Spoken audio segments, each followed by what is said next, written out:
This week's Grab and Go Design a Mug.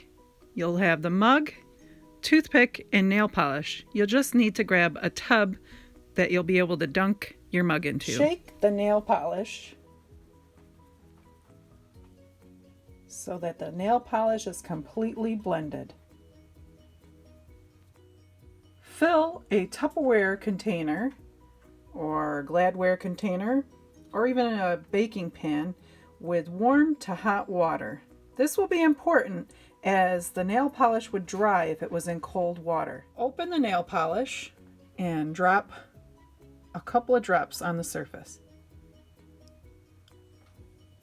Working quickly, of course, using your toothpick, you'll do a quick little swirly swirl, and you can see it's already starting to dry. Take your mug and stick it right in, trying not to do the lip of your mug, as that will be on your lips, and quickly pop it right out. Cool! I made sure I had a paper plate handy so that I could rest my mug on there to dry for about 2 to 3 hours completely. Do not put these in the microwave or put them in a dishwasher.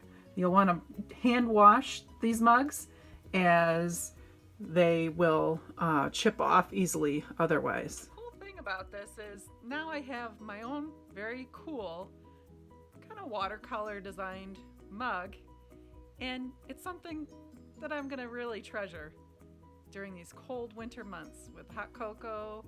Heck, maybe I might make a cocoa bomb. Enjoy!